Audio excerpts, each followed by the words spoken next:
everybody, welcome back to my Gran Turismo Garage Challenge, where I take every single car from my garage that I earned or bought on my Gran Turismo playthrough that I did on Twitch around the Ultimate Ring Mini to see which one is the quickest.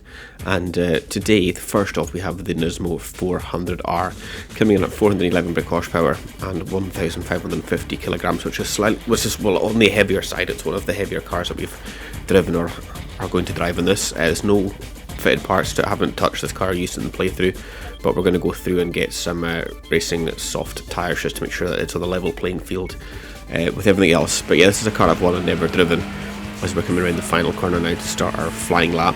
So it's a bit on the weightier side, four-wheel drive though, so it's a bit more stable and secure, as you can see through the first corner here, nice and planted.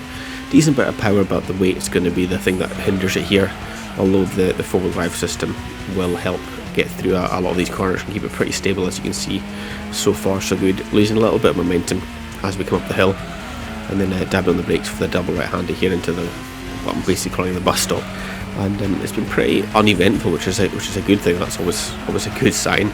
Not losing too much forward momentum when we brake traction, and then we get across the line in a 32.658, which I think is not too bad considering how heavy this car is, as we'll have a look in just a moment when it stacks up against everything else. And there's the confirmation of that time. But yeah, relatively impressed with how that car handled, and as you can see, putting it into 8th place at the moment, ahead of the other heavier cars that we've driven. As you can see, they got the TRD 3000 GT behind us, the other Skyline, which is a bit on the lighter side. Then we've got the Supra and the Nismo, and the Soda, which are heavier cars. Now we're on to what will be the final car that I have in my garage, the Aston Martin DB7 Coupe. This is 409 brake horsepower, 1,242 kilograms, so there's been some modifications done to it to racing modify it. And yeah, this is the last car that I have in my garage. I bought it specially for this. As you can see, there's the list of fitted parts.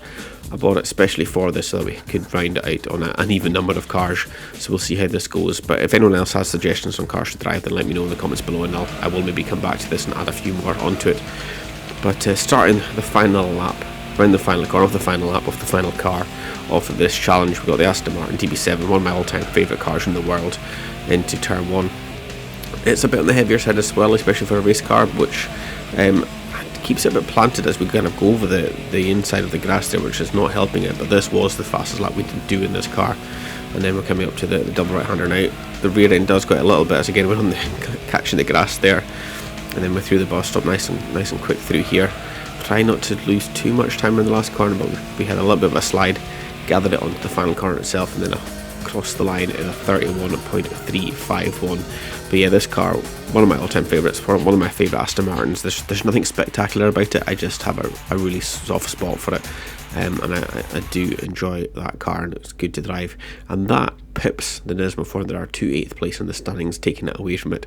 So as you can see there, putting it just behind a lot of our more powerful tuned cars and ahead of the non-tuned road cars. So this is the final standings. Let's take the blue away of Aston Martin there. It's the standings in full, as you can see, going from the GTO LM edition at the top, the fastest car that we earned or owned during our playthrough right there, all the way down to the Mazda Demio A-Spec, which is I think it was the first car, and the slowest. That's our full list. It was fun to go through all these cars. I did thoroughly enjoy doing this challenge. It's something I'm going to come back to and do something similar on Gran Turismo 2. I'm currently playing that over on my Twitch channel at the moment, so if you check the description, you will see my Twitch account there. I do also upload the finished episodes from Twitch up onto my YouTube stream archive channel, which is also in the description below, so check those out if you want to. And thanks everybody that's watched the series so far. I really do appreciate it, and hopefully look forward to seeing you on future videos I do, or the streams that I've got planned as well. But thanks for watching. See you all later. Bye.